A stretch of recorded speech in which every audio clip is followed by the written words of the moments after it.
Shalom Bapak Ibu Saudara yang terkasih dalam kasih Tuhan Yesus Kristus.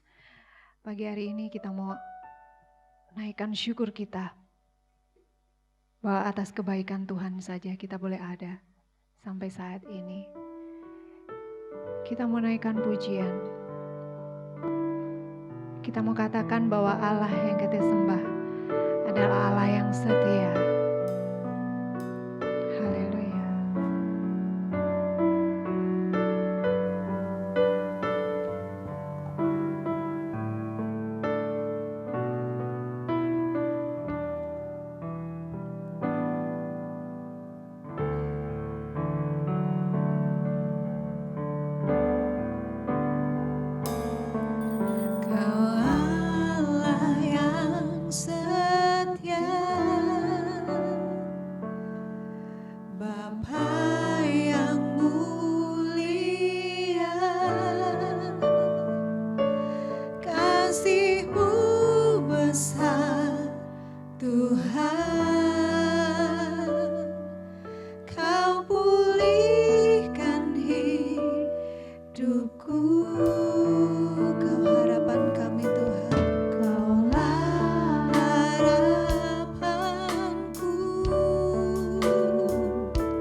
Tuhan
bersyukur padamu, dengan apa kan ku balas segala kebaikanmu.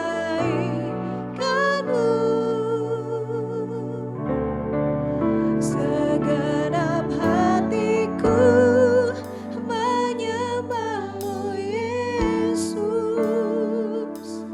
ku bersyukur padamu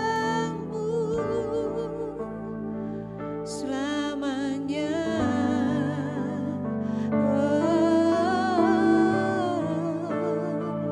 Selamanya.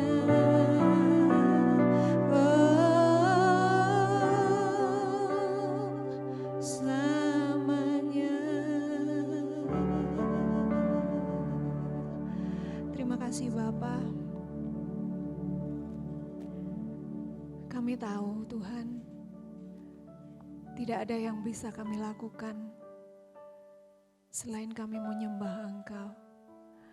Karena kami tahu Tuhan, tak terbalaskan kasih-Mu kepada kami ya Bapa.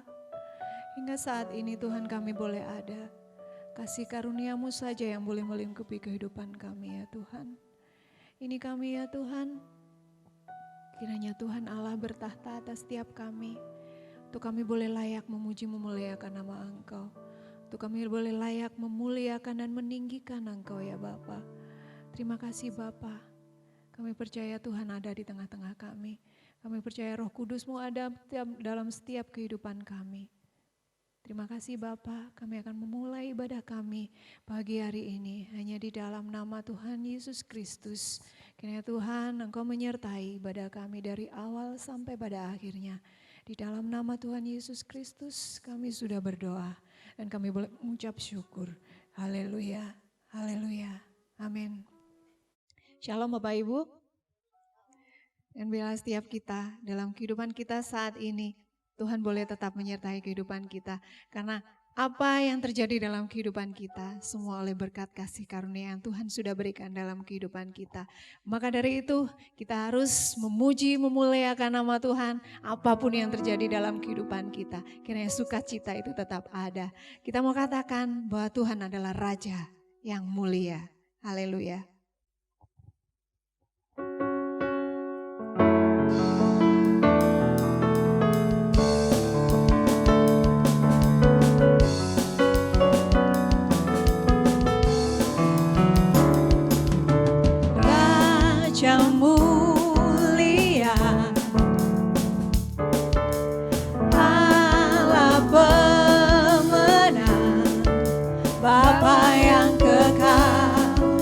Berkuasa selamanya, katakan segala ciptaan, segala ciptaan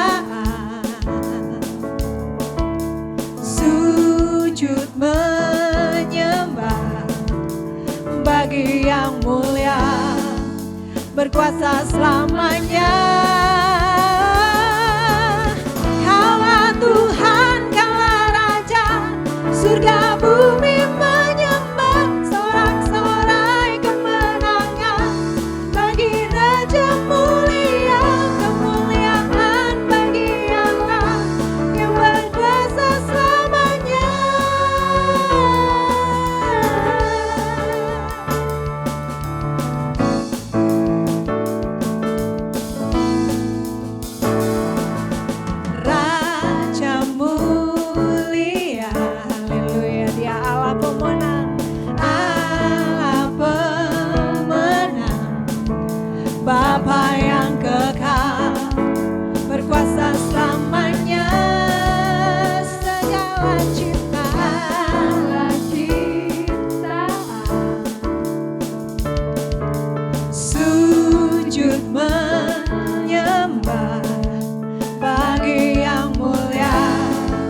berkuasa selamanya.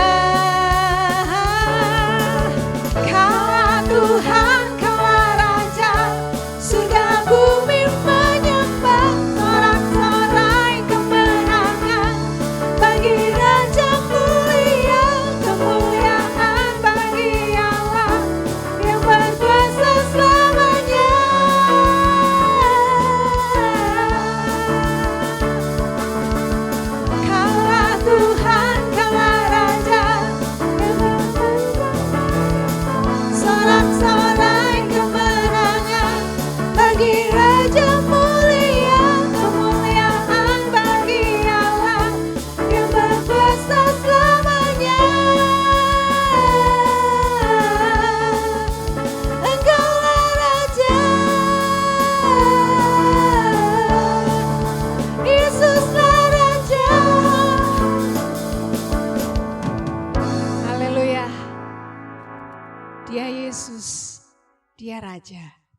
dulu, sekarang, sampai selama-lamanya. Haleluya. Oleh karena itu kita patut untuk terus memuji memuliakan namanya. Haleluya. Kita tetap mau bersorak-sorai, kita pujikan bersorak-sorai bagi Tuhan.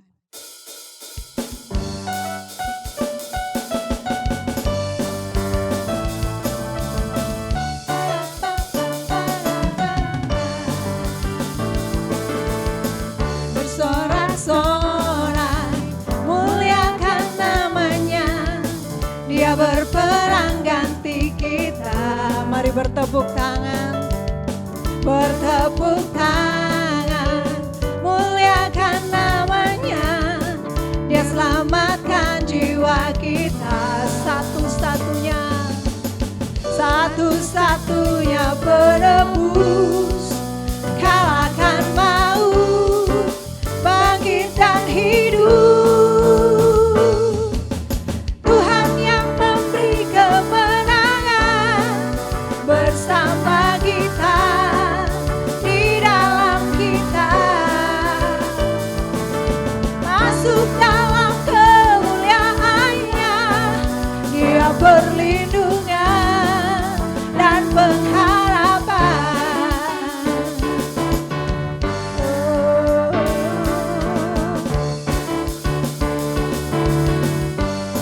Katakan bersorak-sorai, bersorak-sorai, muliakan namanya. Dia berperang ganti kita. Bertepuk tangan, muliakan namanya. Dia selamatkan jiwa kita. Satu-satunya penebus. Kalahkan maut, bangkit dan hidup.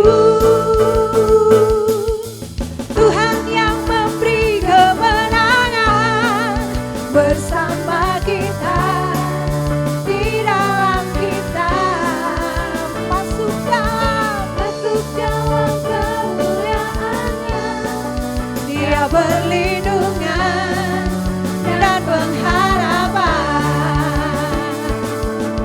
Tuhan yang memberi kemenangan bersama kita, di dalam kita. Masuk dalam kemuliaannya. Dia perlindungan dan pengharapan. Dia perlindungan dan pengharapan. Dia perlindungan dan pengharapan.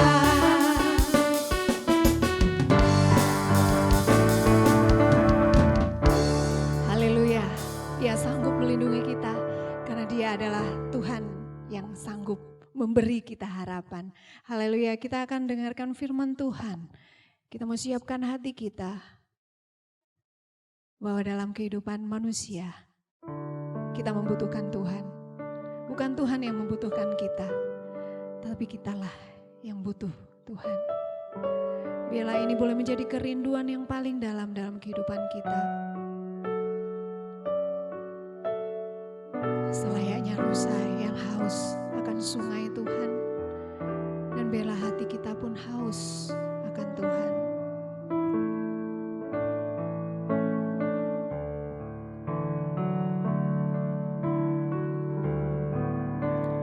Hanya Engkau,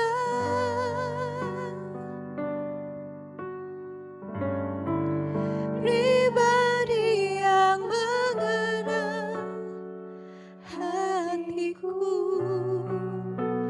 Tiada yang tersembunyi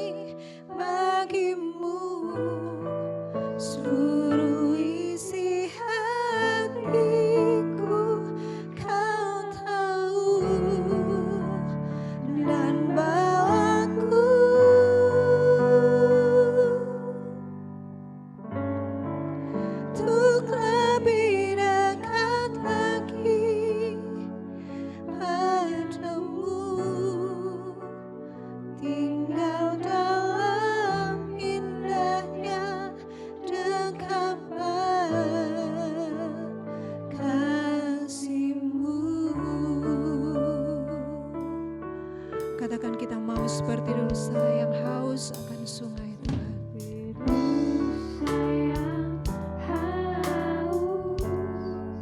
Rindu aliran sungaimu,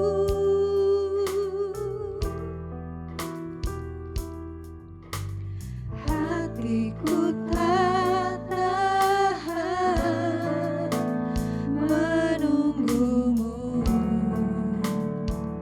bagai tanah gersang, bagai padang gersang, menanti datangnya hujan.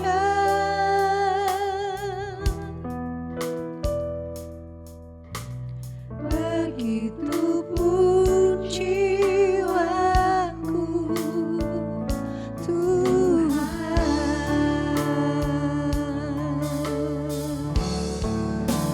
Hanya Engkau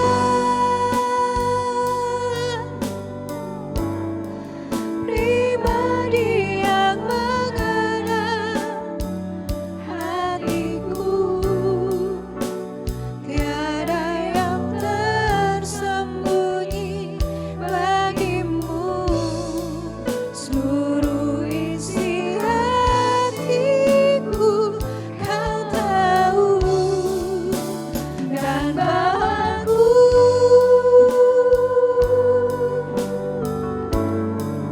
untuk lebih dekat lagi padamu, tinggal dalam indahnya dekapan kasih-Mu.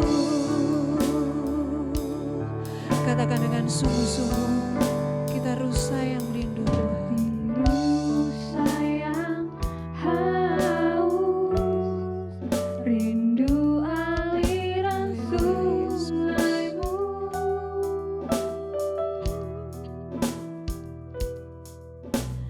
hatiku tak tahan menunggumu,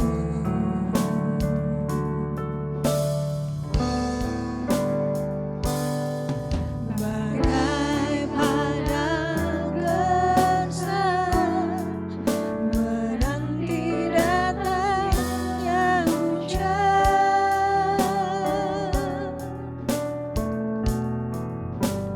Begitupun jiwaku, Tuhan. Hanya Engkau, hanya Engkau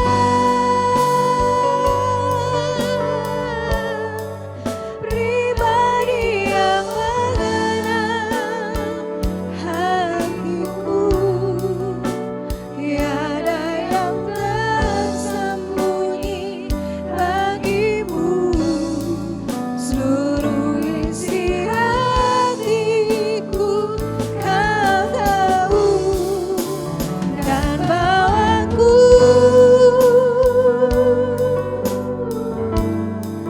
untuk lebih dekat lagi padamu, tinggal dalam indahnya dekapan kasih-Mu.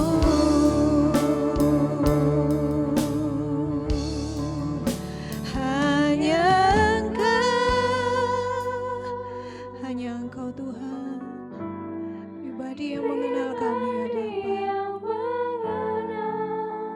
Siapapun kami, apapun keberadaan kami ya Bapa, Engkau yang lebih tahu, Engkau yang lebih mengerti. Haleluya Yesus. Dan bawaku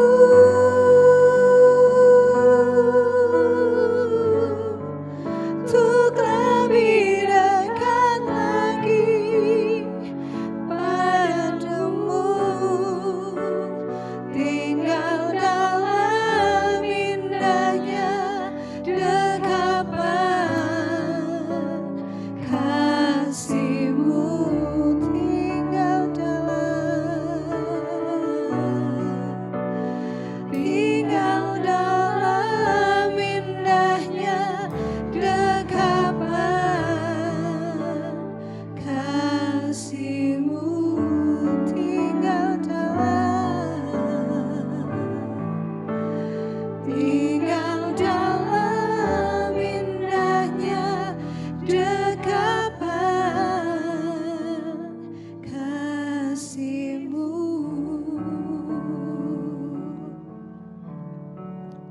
kita berdoa.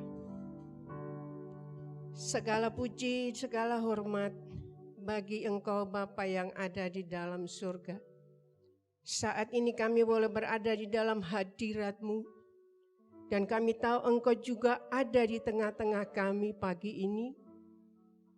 Kiranya puji-pujian kami sampai di hadapan-Mu menyenangkan Engkau. Dan seluruh jemaat dipenuhi dengan sukacita dari surga. Untuk mempersiapkan hati kami, mendengarkan lagi firman Engkau Tuhan. Sucikan hati kami, sucikan pikiran kami ya Roh Kudus, supaya kami membuka hati kami untuk menerima firman-Mu, agar firman-Mu menjadi kekuatan dalam hidup kami, firman-Mu mengubah kami, supaya kami layak di hadapan Engkau. Urapi hamba-Mu yang menyampaikan firman-Mu ya Roh Kudus, supaya perkataan yang disampaikan adalah kebenaran-Mu semata ya Tuhan. Agar jemaat diberkati oleh Tuhan. Mereka yang di rumah, biarlah mereka juga bisa menikmati lawatan Tuhan. Dan mereka boleh merasakan kekuatan baru terjadi di dalam hidup mereka.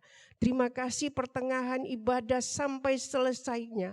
Dan penyampaian firman Tuhan pagi ini, hamba serahkan hanya di dalam nama Tuhan Yesus Kristus. Kami sudah berdoa. Amin. Shalom. Saya ucapkan selamat pagi buat Bapak Ibu saudara-saudara sekalian. Yang ada di rumah tentunya. Semoga damai dari Kristus akan menyertai Bapak Ibu saudara-saudara sekalian saat mendengarkan firman Tuhan pagi ini. Mari Bapak Ibu dan saudara-saudara sekalian, kita akan masuk di dalam firman Tuhan. Dan pagi ini firman Tuhan saya beri tema, jangan berhenti berharap pada Tuhan dan hindarilah apa yang disebut perasaan tawar hati. Sekali lagi saya ulangi, tema kita pagi ini, jangan berhenti berharap pada Tuhan dan hindarilah apa yang disebut perasaan tawar hati. Mengapa? Karena Bapak Ibu saudara-saudara sekalian, kita berada di zaman atau masa-masa sukar akhir-akhir ini, persis dengan yang dikatakan dalam 2 Timotius 3 ayat yang pertama. Kita berada di masa ini, yaitu masa-masa yang sudah ditulis jauh-jauh hari sebelum kita ada. Dan kita berada di dalam zaman atau masa-masa atau hari-hari yang semakin jahat. Itu pun sudah ditulis di dalam Efesus pasal 5 ayat yang ke-16. Kalau kita tidak berharap kepada Tuhan di masa-masa yang sekarang ini, bisa jadi iman kita menjadi goyah. Karena tidak ada yang menopang kita untuk kita bisa berdiri kuat, berdiri kokoh, menguatkan hati. Itu kalau di dalam masa yang sukar, masa yang jahat ini tidak ada harapan kita untuk berharap kepada Tuhan, ya kita bisa iman kita goyah. Kita bisa tawar hati juga. Hindari perasaan tawar hati. Alasannya adalah dikutip di dalam Amsal 20 ayat Amsal yang pasal yang ke-24. Ayatnya yang ke-10. Jika engkau tawar hati pada masa kesesakan, maka akan terjadi kecillah kekuatanmu. Kalau engkau tawar hati pada masa kesesakan, akan jadi tawar hati. Dan tawar hati itu berawal dari rasa kecewa. Ya, kecewanya itu bisa macam-macam. Dari masalah yang terjadi, dari pihak orang kedua, orang ketiga, bisa tawar hati. Ataupun juga bisa tawar hati karena keinginan kita, kemauan kita tidak terwujud. Kita bisa tawar hati, kecewa, terus tawar hati. Kecewa juga terjadi mungkin karena merasa doa-doa kita kok enggak dijawab-jawab. Kok masih saja ada masalah. Lalu kita mulai tawar hati dengan alasan percuma ibadah, percuma berdoa. Toh berdoa pun masalah masih ada terus. Percaya berharap pada Tuhan, tapi masih ada yang mengecewakan juga. Bapak, Ibu, dan saudara-saudara sekalian, lalu putus asa. Kalau kita sudah mengalami kondisi begini, tawar hati, tidak ada semangat. Kalau kita sudah tawar hati, itu akan mengganggu banyak aktivitas, kita akan kehilangan semuanya. Ya. Waktunya berdoa, waktunya ibadah, kita sudah tidak tertarik. Karena kita kecewa, kita jadi tawar hati. Bapak, Ibu, dan saudara-saudara sekalian, saya mau katakan, kedewasaan rohani tidak diukur berapa banyak doa kita yang sudah dikabulkan oleh Tuhan. Sekali lagi saya katakan, kedewasaan rohani seseorang tidak diukur kalau doanya yang banyak itu sudah dijawab oleh Tuhan.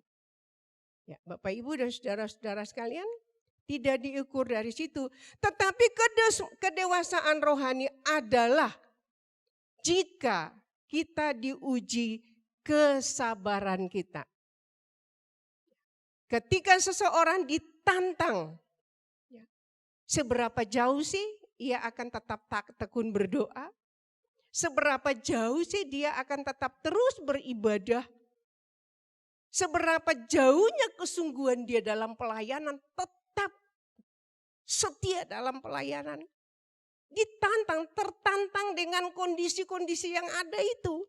Disitulah kalau kita tetap bertahan, maka disitulah baru nampak kedewasaan rohani seseorang. Bukan karena jawabnya terus dijawab oleh Tuhan, doanya terus dijawab oleh Tuhan. Wah, iki wong rohani, ini buktinya. Dia berdoa, doanya dijawab oleh Tuhan. Sementara yang itu podo-podo orang beriman, doanya kok enggak dijawab-jawab. Jangan kita lalu mengukur, oh dia tidak rohani makanya doanya enggak jawab. Masalahnya terus ada, cobaannya terus ada. Ini rupanya dia belum rohani, bukan di situ.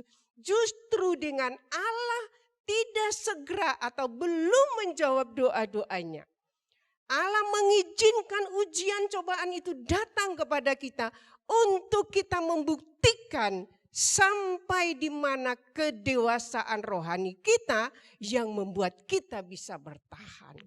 Nah, Bapak, Ibu, dan saudara-saudara sekalian, sekarang saya mau tunjukkan mengapa kita tidak boleh berhenti berharap kepada Tuhan. Bapak, Ibu, jawabannya sederhana saja. Karena Tuhan itu sumber pertolongan kita di masa-masa ujian kehidupan itu terjadi. Karena Tuhan itu alasan, karena Tuhan itu adalah sumber pertolongan kita, maka kita harus tetap berharap kepadanya dalam segala situasi. Seperti yang dikatakan oleh pemazmur. Dalam kitab Mazmur pasalnya yang ke-121. Ayat 1 sampai ayat 8 di situ dikatakan begini. Aku melayangkan mataku ke gunung-gunung. Ini alasan kenapa kita harus berharap kepada Tuhan. Tidak boleh berhenti berharap. Dari manakah akan datang pertolonganku? Pertolonganku ialah dari Tuhan yang menjadikan langit dan bumi. Ia takkan membiarkan kakimu goyah, Penjagamu tidak akan terlelap. Sesungguhnya tidak terlelap dan tidak tertidur penjaga Israel. Tuhanlah penjagamu. Tuhanlah naunganmu di sebelah tangan kananmu. Matahari tidak menyakiti engkau pada waktu siang atau bulan pada waktu malam. Tuhan akan menjaga engkau terhadap segala kecelakaan. Ia akan menjaga nyawamu. Tuhan akan menjaga keluar masukmu dari sekarang sampai selama-lamanya. Inilah yang dimaksudkan menjadi jawaban untuk pertanyaan banyak orang selama ini. Selama COVID-19 ini kita melihat di mana-mana orang bertanya. Orang mengharapkan ada solusi. Solusi apa yang bisa mengatasi kesukaran ini akibat dampak COVID itu? Ekonomi goncang. Orang kesulitan untuk keluar. Orang tidak bebas lagi untuk menyalurkan keinginan-keinginannya. Jawabannya ada sangat dekat dengan kita. Bahkan di dalam hati kita. Sumber pertolongan kita adalah di dalam Tuhan Yesus Kristus. Amin. Kita perlu mengaminkan karena tidak ada sumber pertolongan yang lain yang aman untuk hidup kita di zaman sekarang yang ditulis oleh 2 Timotius 3 ayat 1 dan Efesus 5 ayat yang ke-16 itu. Sekarang ini adalah saatnya kita lebih berharap kepada pertolongan Tuhan.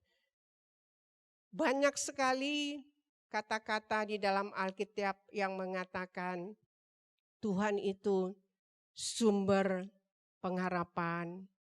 Tuhan itu dia akan menjadi sumber dalam memberikan berkat bagi kita. Tuhan akan menopang kita, Tuhan akan menyelamatkan kita. Dan ada masih banyak lagi janji-janji mengenai Tuhan memperkenalkan kepada kita orang beriman. Bahwa Dia adalah sumber pertolongan yang akan menjaga kita, menyertai kita, menopang kita. Supaya masa sulit ini tidak menggoyahkan iman kita. Tetapi masa sulit ini akan menjadi cara untuk mendewasakan hidup rohani kita. Supaya gak gampang kecewa begitu loh. Gak gampang tawar hati. Jadi orang rohani bukan karena banyaknya doa-doanya dijawab. Tapi orang yang rohani adalah orang yang tidak mudah kecewa. Tidak mudah tawar hati. Artinya dia bisa sabar, dia bisa nerimo kondisi, nerimo keadaan begitu loh. Bapak Ibu dan saudara-saudara sekalian. Dan kita melihat di sini bahwa Tuhan itu sebagai sumber penolong bagi kita. Kalau kita baca di dalam kitab Mazmur pasal yang ke-50. Ayatnya yang ke-15. Dia berkata begini. Berserulah kepadaku pada waktu kesesakan. Aku akan meluputkan engkau dan engkau akan memuliakan aku. Kalau Tuhan itu tidak bisa dipercaya, kalau Tuhan itu tidak mampu menolong, tidak mungkin pemazmur berkata begini, dia menuliskan ini. Dan ini juga merupakan sebuah ajakan dari Tuhan. Sebuah ajakan dari Tuhan pada waktu kesesakan, bagaimana caranya kita mengatasi kesesakan itu. Dia bilang berserulah kepadaku. Ya. Pada waktu kesesakan, pada waktu kesulitan, pada waktu tawar hati, pada waktu kecewa, pada waktu disakiti orang, pada waktu hal-hal yang menyulitkan itu terjadi, Bapak Ibu, berseru kepada Tuhan. Artinya Tuhan itu jaminan yang paling bisa diandalkan dalam segala keadaan. Jangan keburu kecewa. Jangan keburu tawar hati. Amsal bilang rugi. Kecil kekuatanmu, artinya kita akan menjadi lemah. Tidak ada kekuatan. Kalau orang tidak kuat jadi lemah, pasti jatuh. Waktu ujian cobaan datang pasti jatuh. Kejatuhannya itu adalah dia akan menjauh dari Tuhan. Itu jatuh. Dia menjauh dari Tuhan. Dia bisa menyalahkan si A, si B dan menyalahkan banyak hal. Tetapi mari kita belajar dalam segala kondisi. Mari kita belajar berseru kepada Tuhan. Bukan berarti bengok-bengok kayak kebanyakan orang. Tetapi berseru kepada Tuhan itu artinya kita berdoa. Utarakan, sampaikan persoalan hidup kita kepada Dia. Karena Dia yang bisa menjadi tumpuan harapan kita. Dia bisa diandalkan dalam segala hal. Kalau kita ingat lagu sekolah minggu itu, Tuhan andalanku, Tuhan jagoanku. Nah itu kita lihat anak-anak kecil diajarkan untuk memahami siapa itu Tuhan. Diajarkan melalui puji-pujian, apalagi kita orang dewasa. Seharusnya kita akan lebih tahu tentang pribadi Tuhan untuk kita semua. Bapak, Ibu, dan saudara-saudara, kenapa kita menjadikan Tuhan sebagai penolong kita harus tetap berharap pada Tuhan? Karena Dia tidak akan membiarkan kita atau Dia tidak akan meninggalkan kita. Ya, ketika kita menghadapi banyak persoalan masalah di dalam hidup ini. Tidak ada masalah, saya katakan tidak ada masalah yang tidak dapat diselesaikan oleh Tuhan. Artinya Tuhan bisa kok mampu mengatasi semua masalah yang kita hadapi. Danau saja itu loh, dalam Markus pasal 4 ayat 3, ayat yang kita baca, saya kutip di dalam ayat 39 Markus 4 ayat 39, ketika di tengah-tengah danau, angin tufan yang kencang datang, air masuk di dalam kapal. Murid-murid yang sudah sekian lama bersama Tuhan, toh ketakutan. Dalam kondisi ketakutan mereka berteriak kepada Tuhan. Nah ini loh yang diajak supaya belajar berseru kepada Tuhan, bukan bersungut-sungut. Dan di situ kita lihat Tuhan berkata kepada danau itu, danau harus tenang. Ya, diam, tenanglah. Dan danau itu kok bisa tunduk ya, gelombang yang luar biasa itu membuat kapal itu dipenuhi dengan air dan orang yang ada di dalam mulai ketakutan. Tetapi danau itu dapat dikendalikan hanya dengan ucapan Tuhan Yesus. Diam, tenang. Ya, satu gambaran pelajaran untuk kita semua ketika menghadapi kondisi yang menakutkan, kita tidak perlu bimbang terhadap kuasa Tuhan. Kita tidak perlu khawatir menghadapinya, tetapi kita belajar diam di kaki Tuhan. Belajar tenang, sebab dengan ketenangan baru orang bisa berdoa. Dengan membangun rasa percaya kepada Tuhan, maka orang akan bisa bertahan sekalipun ada badai kehidupan. Bapak, Ibu, dan saudara-saudara sekalian, mengapa kita harus tetap berharap kepada Tuhan dan jangan berhenti? Karena Tuhan itu adalah sumber pengharapan kita untuk masa kini dan untuk masa yang akan datang. Inilah yang Alkitab menyarankan, ojo berhenti berharap pada Tuhan loh ya. Kalau kita mau bicara untuk anak-anak kecil mungkin seperti itu. Sebab ada banyak orang Kristen yang sifatnya juga masih kanak-kanak. Ya, walaupun ditegaskan Paulus belum menegur, kamu masih manusiawi ya. Kamu belum dewasa, kamu masih seperti anak-anak, harusnya makan makanan keras tapi kamu masih suka bubur. Ya. Bapak, Ibu, dan saudara-saudara sekalian, kita melihat di sini, saya katakan jangan berhenti berharap pada Tuhan karena Tuhan itu adalah sumber pengharapan untuk masa kini bagi kita dan untuk masa yang akan datang. Masa kini sudah kita bicarakan tadi, dalam kesukaran serahkan kepada Tuhan, berdoa, Dia sumber pertolongan kita, gelombang yang dahsyat sekalipun itu bisa ditenangkan. Ya, itu bicara tentang kehidupan sehari-hari. Kita mengalami banyak ujian kehidupan. Itu bicara tentang hal-hal yang material, hal jasmani. Kebutuhan hidup yang terus mendesak. Karena kondisi terbatas, ya terbatas demi keamanan, demi keselamatan kita. Supaya tidak terjangkit virus yang sedang merajalela. Di sini kita melihat, sudah kita bicarakan tadi, masalah kesehatan juga bisa menjadi satu godaan buat kita. Doa enggak sembuh-sembuh. Nah ini juga kalau kita tidak bisa sabar, kita bisa tawar hati. Loh jernih Tuhan itu ajaib, tabib segala tabib. Penyakitku koyo enggak bisa sembuh-sembuh. Nah ini satu ujian juga. Kita menilai Tuhan dengan cara pandang kekanak-kanakan, atau kita mau melihat Tuhan dengan cara yang dewasa. Kalau kekanak-kanakan kita akan berkata, jernih Tuhan Yesus ajaib. Tetapi kalau kita dewasa kita akan berkata, ujian ini, sakit penyakit ini merupakan satu kesempatan untuk pendekatan diri kepada Tuhan. Ya, mungkin begitu. Bapak Ibu sudah kita bicarakan tadi, sedangkan yang sebagai sumber pengharapan untuk masa yang akan datang itu bicara tentang hal-hal yang rohani. Itu bicara tentang kehidupan bersama Tuhan di kekekalan. Ya. Bapak Ibu dan saudara-saudara sekalian, mari kita mau melihat.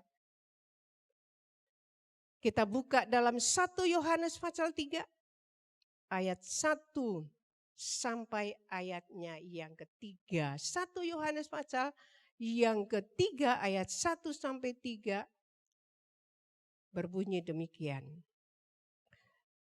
Lihatlah betapa besarnya kasih yang dikaruniakan Bapa kepada kita, sehingga kita disebut anak-anak Allah. Dan memang kita adalah anak-anak Allah. Karena itu dunia tidak mengenal kita, sebab dunia tidak mengenal Dia. Saudara-saudaraku yang kekasih, sekarang kita adalah anak-anak Allah. Tetapi belum nyata apa keadaan kita kelak. Akan tetapi kita tahu bahwa apabila Kristus menyatakan dirinya, kita akan menjadi sama seperti Dia. Sebab kita akan melihat Dia dalam keadaannya yang sebenarnya. Setiap orang yang menaruh pengharapan itu kepadanya, menyucikan diri sama seperti Dia yang adalah suci. Katakan amin. Bapak, Ibu dan saudara-saudara sekalian, karena kita ya alasannya itu tidak boleh berhenti berharap pada Tuhan, itu karena kita ini adalah anak-anak Allah. Ya. Dan itu kita peroleh karena kasih karunia Allah. Kita diangkat, diberi hak menjadi anak-anak Allah. Ketika kita percaya, kapan itu sebutan sebagai anak-anak Allah itu kita peroleh atau diberikan? Ketika kita percaya Yesus Kristus, kita terima Dia di dalam hidup kita, kemudian kita hidup dalam pertobatan, kita menjadi orang-orang yang taat kepada Tuhan, bebas dari dosa, karena Kristus sudah menebus kita, maka saat itu juga kita diberi sebuah kehormatan, diangkat. Kalau zaman sekarang diadopsi, ya, kita diberi hak penuh untuk menjadi anak-anak Allah. Allah mengambil posisi sebagai Bapa, dan kita adalah anak orang-orang percaya adalah menjadi anaknya. Ini suatu kehormatan, ya. Suatu keberuntungan bagi kita. Kita ini siapa? Di hadapan Tuhan, dahulu kita adalah orang-orang yang tidak layak. Dulu kita adalah orang-orang berdosa. Tetapi oleh karena kasih Yesus Kristuslah, kasih Tuhanlah, kita diselamatkan, dosa kita ditebus. Dan sekarang kita menjadi orang-orang yang punya hubungan yang dekat, hubungan dengan Allah, masuk dalam keluarga Allah, menjadi keluarga Allah. Itu sebabnya kita patut bersyukur orang yang tidak layak sekarang diangkat jadi anak-anak Allah. Bapak, Ibu, dan saudara-saudara sekalian, kita harus sadar bahwa kita membawa nama besar, nama Allah yang suci, sehingga kita dituntut, kita dituntut untuk tanggung jawab, untuk hidup sesuai dengan nama yang kita pikul di pundak kita, nama yang besar, nama yang suci. Bapak, Ibu, dan saudara-saudara sekalian, menjadi anak Allah itu berarti kita dilahirkan kembali dalam Kristus. Kelahiran baru terjadi setelah kita percaya kepada Dia. Kita terima Dia, kita bertobat sungguh-sungguh. Kita mengikuti semua perintahnya. Lalu terjadi sebuah perubahan seperti di dalam 2 Korintus pasal yang ke-5 ayat yang ke-17. Siapa yang ada di dalam Kristus, dia adalah ciptaan baru. Ciptaan baru yang dalam artinya sekarang kita menyandang nama baru. Kalau dulu namanya kita adalah orang berdosa, tetapi ketika kita berada di dalam Kristus, kita menyandang nama baru sebagai seorang anak Allah. Ini predikat yang kita bawa kemana-mana. Bapak, Ibu, dan saudara-saudara sekalian. Jadi kalau kita ada dalam Kristus, kita menjadi anak Allah, itu artinya kita dilahirkan kembali. Lahir baru di dalam Kristus. Seperti dalam 1 Petrus pasal 1 ayat 3 berbunyi begini. 1 Petrus pasal 1 ayat yang ketiga. Terpujilah Allah dan Bapa Tuhan kita Yesus Kristus, yang karena rahmat-Nya yang besar telah melahirkan kita kembali oleh kebangkitan Yesus Kristus dari antara orang mati kepada suatu hidup yang penuh pengharapan. Kelahiran baru kita itu terjadi ketika Kristus bangkit. Waktu Dia mati, Dia dikuburkan, manusia lama ikut dikubur, manusia lama kita ikut dikuburkan. Tetapi ketika Dia bangkit, kita ikut bangkit bersama-sama Dia dalam kehidupan yang baru. Bapak, Ibu, dan saudara-saudara sekalian, inilah yang dimaksud dengan kita menjadi manusia yang dilahirkan baru oleh karena kebangkitan Kristus. Kelahiran baru itu terjadi ketika Tuhan Yesus bangkit.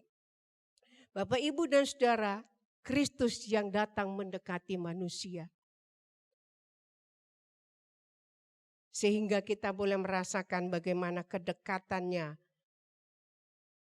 dalam diri kita.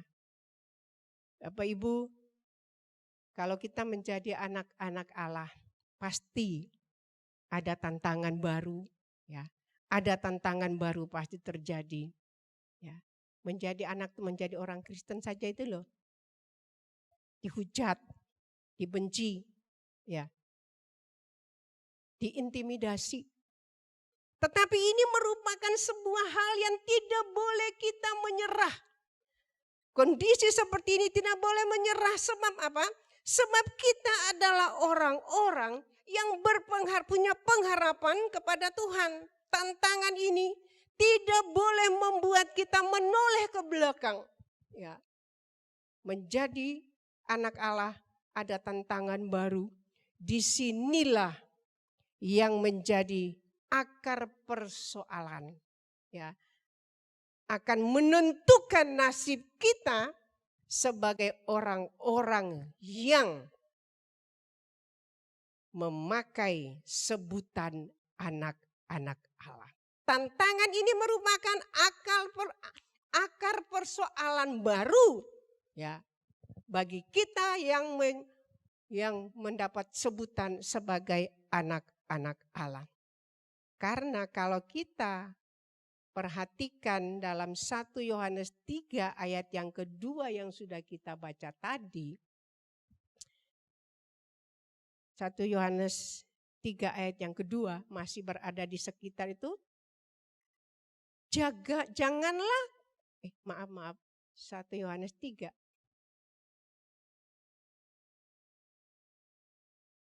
ayatnya yang kedua. Saudara-saudara yang kekasih, sekarang kita adalah anak-anak Allah. Ini perhatikan kalimat yang berikut. Tetapi belum nyata apa keadaan kita kelak. Ya. Saudara-saudara, kita adalah anak-anak Allah, tetapi belum nyata apa keadaan kita kelak. Ya. Kita boleh menyandang nama sebutan sebagai anak-anak Allah. Tetapi apakah sebutan sebagai anak-anak Allah, hak menjadi anak-anak Allah ini bisa bertahan, bisa kita mempertahankan atau tidak? Bisa kita memperjuangkan untuk tetap kita memiliki gelar anak Allah ini atau tidak? Itu akan nampak ya pada waktu berhadapan dengan ujian kehidupan, masalah, cobaan, godaan.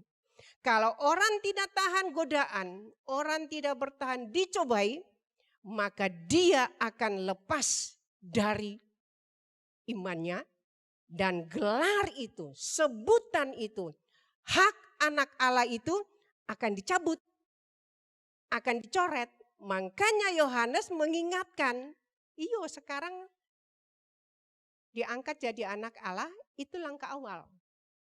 Mbuh nantinya kari-kari dalam menjalani hidup sehari-hari ini, kira-kira gelar sebagai anak Allah itu akan sampai tiba pada waktu penghabisan atau tidak, akhir atau tidak, ataukah akan gagal di tengah jalan karena tidak kuat bertahan, tidak berharap pada Tuhan, jadi lemah iman dan jadi jatuh, maka hak itu akan dicoret. Sehingga kalau Kristus datang, kita dalam kondisi kehilangan hak sebagai anak-anak Allah. Dan juga dia bisa bicara, ketika Yesus datang apa yang akan kita alami? Adakah kita malu di hadapannya? Ataukah kita menikmati kemuliaan bersama dia? Semoga saja kita mengalami kemuliaan bersama Tuhan. Pada nanti keadaan belakangan itu kayak apa sih? Tetap jadi anak Allah? Ataukah anak Allah itu ditarik, dicoret, dan kita kehilangan hidup bersama dengan Tuhan. Bapak, Ibu, dan saudara-saudara sekalian, oleh karena itu, marilah kita mau hidup bersungguh-sungguh. Jangan pernah berhenti berharap kepada Tuhan, sekalipun ya diberi hak menjadi anak-anak Allah. Bapak, Ibu, kita pasti akan mengalami banyak cobaan, diuji, tetapi mari kita bertahan supaya kita memperoleh kekuatan di dalam Tuhan Yesus Kristus. Bapak, Ibu, dan saudara-saudara sekalian, selanjutnya kalau kita melihat di sini, waduh, dia memperingati kita, sekarang aku bangga jadi anak Allah. Tapi iyo temenan tah, kira-kira aku bisa setia sampai akhir atau tidak? Supaya gelar itu tidak sampai hilang, tidak sampai dicoret, tidak sampai dicabut kembali sebagai anak-anak Allah. Apa yang harus kita lakukan? 1 Yohanes pasal 2 ayat yang ke-28 berkata begini, supaya pada akhir hidup kita nanti jangan sampai hak menjadi anak Allah itu kabur, maka hal penting yang harus kita lakukan 1 Yohanes 2 ayat yang ke-28, maka sekarang anak-anakku, tinggallah di dalam Kristus, tetaplah berpengharapan kepada Yesus Kristus, supaya apabila ia menyatakan dirinya, kita beroleh keberanian percaya dan tidak usah malu. Garis bawahi itu, kalau dia menyatakan diri kita, kita punya keberanian berhadapan muka dengan dia dan tidak usah malu, bersembunyi pun tidak bisa. Tidak usah malu terhadap dia pada hari kedatangannya. Ini yang harus kita perhatikan. Bapak, Ibu, saudara-saudara, ya, tinggal di dalam Kristus, melekat pada dia, taruh pengharapan kepada dia, supaya kalau dia datang, dia melihat, oh anak itu, saya punya anak-anak yang saya beri mereka nama saya angkat, saya adopsi mereka menjadi anak-anakku. Ternyata mereka setia sampai akhir. Dan nama mereka itu tidak tercoret. Tetapi mereka betul-betul datang menghadap aku dengan keberanian iman, kepastian.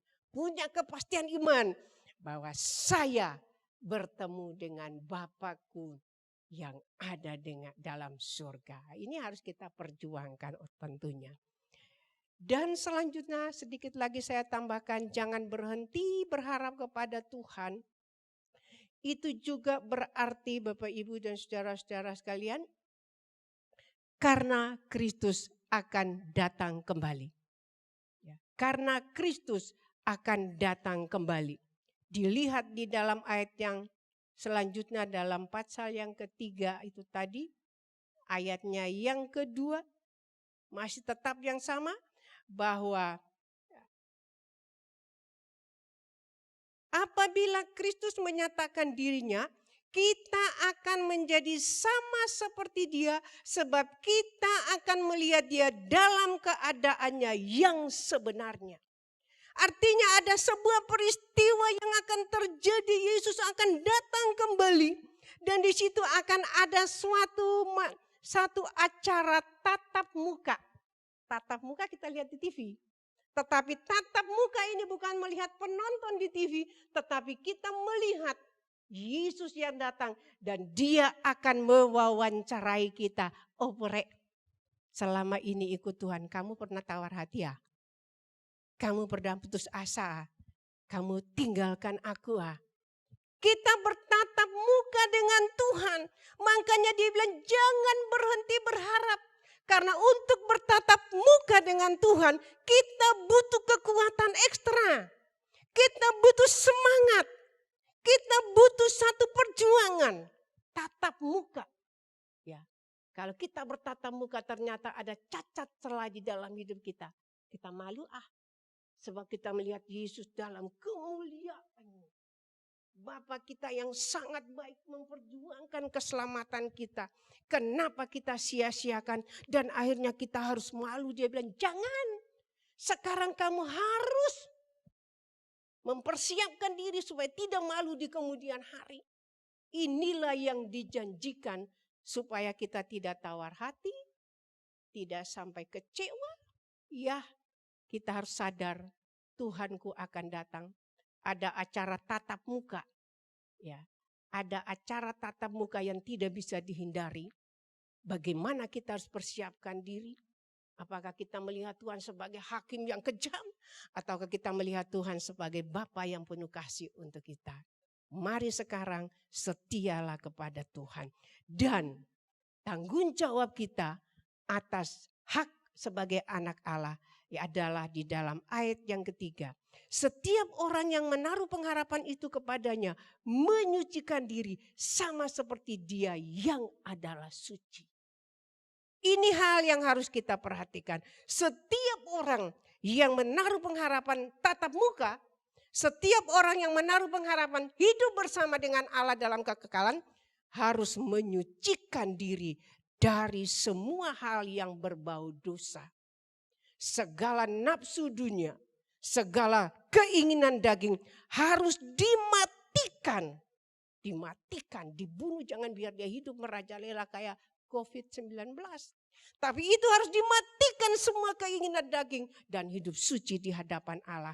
Maka kita boleh percaya dan kita boleh yakin bahwa kita akan bertatap muka dengan Tuhan. Dan Tuhan akan bilang sama kita, hai hambaku yang baik. Hai anak-anakku yang setia, masuklah ke dalam kebahagiaan Bapakmu di dalam kerajaan surga. Karena kita adalah ahli waris kerajaan Bapa kita. Puji Tuhan, amin. Sampai di sini firman Tuhan. Kita akan menyanyikan sebuah pujian untuk kita masuk di dalam doa Bapak Ibu. Saya ajak Bapak Ibu yang ada di rumah, yang mungkin selama ini hanya duduk, kita berdiri bersama-sama. Saya undang singer untuk tampil ke depan. Kita menyanyikan pujian Bapakku datang menyembahmu di sini. Kondisi apapun yang terjadi, kita mau tetap setia pada Tuhan. Tidak usah takut. Karena masa kini, masa yang akan datang, Tuhan selalu bersama kita.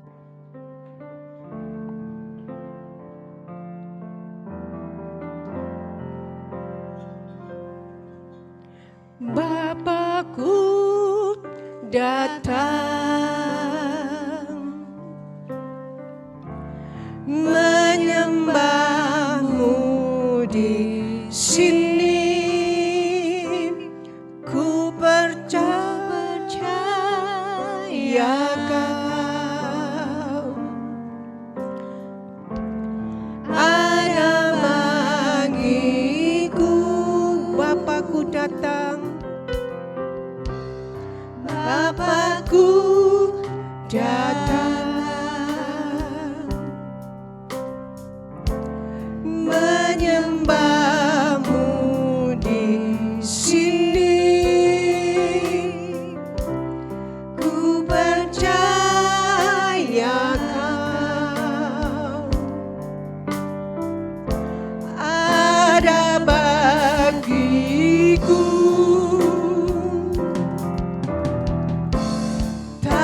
Aku takut sebab kau sertaku. Tak usah aku bimbang, kau di dalamku. Tak usah aku cemas, kau penghiburku. Saat ku lemah, kau kuatku. Kita angkat tangan kita, katakan ku nyanyi.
Terima kasih Tuhan, penyertaan-Mu. Terima kasih Roh Kudus yang sudah memimpin dan memberkati kami pagi ini dalam mendengarkan firman Tuhan. Tolonglah meteraikan firman-Mu itu di dalam setiap hati kami yang sudah mendengar, supaya kami punya satu semangat, tetap berharap kepada Tuhan dan tidak mudah tawar hati, karena kami punya janji Tuhan sumber penolong kami. Kami punya janji bahwa kami sudah menjadi anak-anak Allah. Yang Engkau akan datang, kami akan bertatap muka langsung dengan Engkau untuk menerima pahala yang Tuhan sediakan buat kami. Ajar kami bertahan di dalam penderitaan kami. Ajar kami tetap setia walaupun ada ujian kehidupan. Supaya kami tidak goyah, karena kami tahu Tuhan akan menopang kami dan kami akan menjadi orang-orang yang menang di dalam segala kondisi yang ada. Terpujilah Tuhan, di dalam nama Tuhan Yesus Kristus memberkati jemaat semua dengan kekuatan yang baru. Kami sudah berdoa. Amin. Waktu selanjutnya saya serahkan Ibu Gembala yang akan menyampaikan pengumuman. Shalom Bapak Ibu. Saudara kekasih dalam Tuhan, puji Tuhan kita telah mengikuti ibadah online terakhir dengan baik. Semoga ibadah hari ini tetap memberkati Bapak Ibu dan saudara sekalian. Pelaksanaan ibadah minggu depan, saya akan menyampaikan beberapa hal. Yang pertama, mulai tanggal 5 Juli 20, Bapak Ibu dan Saudara bisa beribadah kembali di gereja. Namun dengan adanya ancaman virus corona, saya menghimbau kepada Bapak, Ibu, dan saudara untuk tetap menjalankan protokol kesehatan. Wajib menggunakan masker dengan benar, wajib mencuci tangan pakai sabun dan air mengalir, wajib menggunakan hand sanitizer. Cek suhu sebelum memasuki gereja maksimal 37,5. Tidak berkerumun dan juga jaga jarak 1-2 meter. Tidak melakukan kontak fisik. Pastikan kondisi fisik dalam keadaan sehat. Demam, batuk, pilek atau sesak. Kemudian terkait protokol kesehatan yang sudah saya bacakan, gereja menambahkan beberapa hal yang perlu ditaati saat beribadah di gereja. Jemaat yang hadir harus menerapkan protokol kesehatan.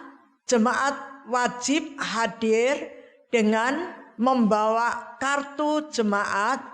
Bagi jemaat tamu bukan jemaat tetap dipersilahkan untuk beribadah secara online atau duduk di halaman gereja yang sudah dipersiapkan sesuai dengan ketentuan. Ya, ketentuan protokol kesehatan selama kegiatan ibadah. Gereja tidak menghidupkan AC dan kipas angin. Ibadah akan dimulai pukul 7. Terakhir, kami telah menyiapkan video simulasi yang akan diputar sebelum lagi. Semoga video ini dapat membantu Bapak, Ibu, dan saudara dalam beribadah. Tetap jaga kesehatan. Tuhan Yesus memberkati. Shalom Bapak, Ibu, dan saudara sekalian. Puji Tuhan, akhirnya kita bisa kembali beribadah di gereja. Saya yakin kita semua sudah rindu untuk kembali beribadah bersama.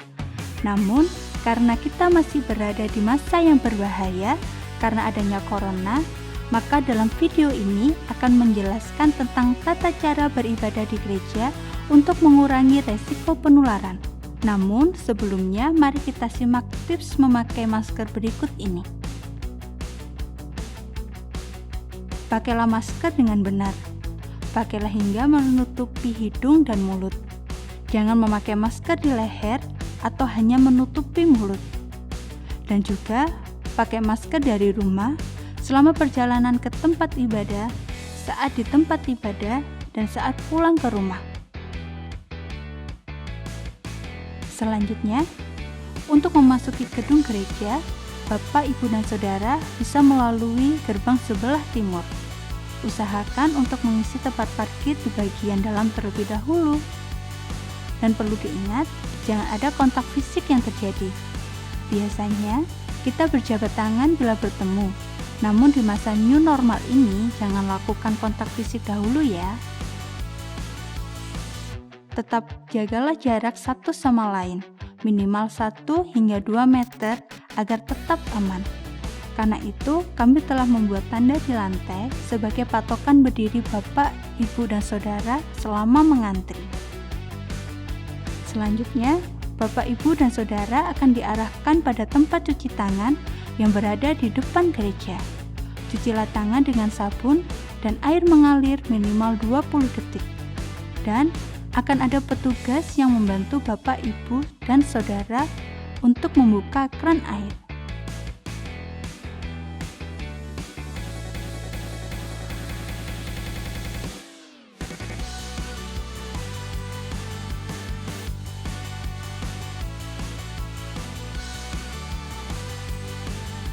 Setelah itu, Bapak, Ibu, dan Saudara akan menuju kepada pos pemeriksaan suhu tubuh dan registrasi. Untuk itu, siapkan kartu jemaat Bapak Ibu untuk ditunjukkan kepada petugas.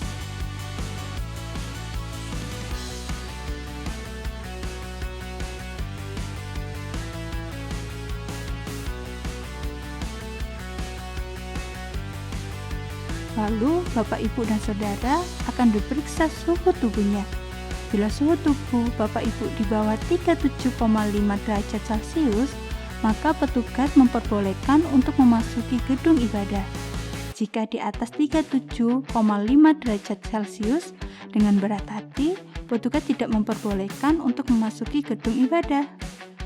Setelah lolos pemeriksaan suhu tubuh, Bapak, Ibu, Saudara bisa mengambil kertas nomor tempat duduk dan menunjukkannya kepada petugas penerima tamu. Lalu Bapak, Ibu, dan Saudara akan diantar ke bangku sesuai dengan nomor yang Bapak, Ibu, Saudara dapatkan. Mohon untuk tidak bertukar tempat duduk selama ibadah.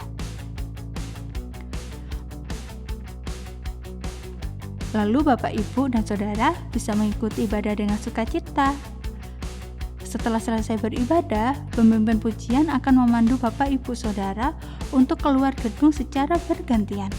Setelah pemimpin pujian mempersilakan untuk meninggalkan tempat duduk, Bapak, Ibu, dan Saudara bisa keluar meninggalkan gedung gereja.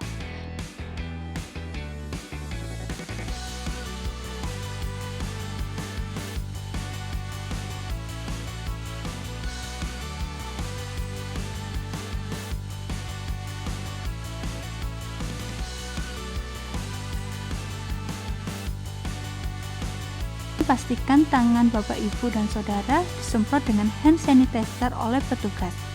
Setelah itu, Bapak, Ibu, dan Saudara bisa pulang ke rumah masing-masing.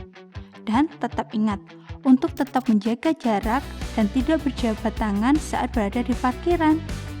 Demikian rangkaian tata ibadah GBT Audial. Mohon bantuannya. Terima kasih. Tuhan Yesus memberkati. Mari Bapak Ibu kita tundukkan kepala, kita berdoa bersama-sama. Segala puji dan syukur kami naikkan kepadamu Bapa di surga. Pada kesempatan pagi hari ini kami dapat melaksanakan ibadah online dan kami bersyukur Tuhan dengan kesempatan ini Engkau telah mengingatkan kami kembali supaya kami punya pengharapan kepada Kristus dengan sungguh, dengan segenap hati karena kami tahu Tuhan pengharapan itu tidak akan mengecewakan. Tuhan terima kasih memberkati semua jemaat-Mu yang ada di rumah.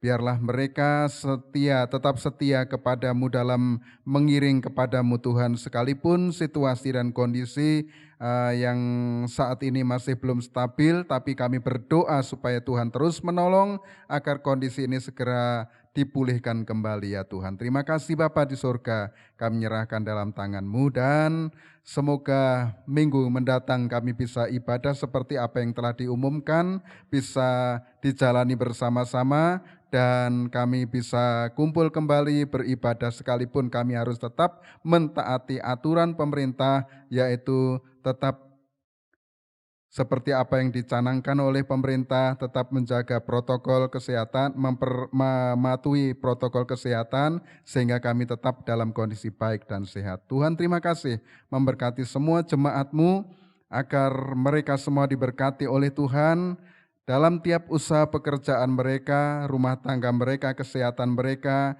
juga pendidikan anak-anak supaya semuanya tetap berjalan dengan baik dan Tuhan limpahkan rezeki berkat dalam tiap usaha pekerjaan semua jemaat-Mu. Tuhan terima kasih, kami naikkan syukur dan doa permohonan kami. Mari Bapak Ibu Saudara sekalian kita tadahkan tangan kita. Bapak Ibu dan Saudara sekalian, terimalah berkat, kasih karunia, damai sejahtera yang datang dari Allah Bapa, cinta kasih dalam Putranya yang tunggal Yesus Kristus, dan persekutuan Roh Kudus menyertai dan memberkati kita semua, mulai saat ini sampai Maranatha, Tuhan Yesus datang kembali. Dalam berkat nama Tuhan Yesus kami alaskan doa ini. Kita yang percaya dan diberkati sama-sama katakan, amin. Tuhan memberkati.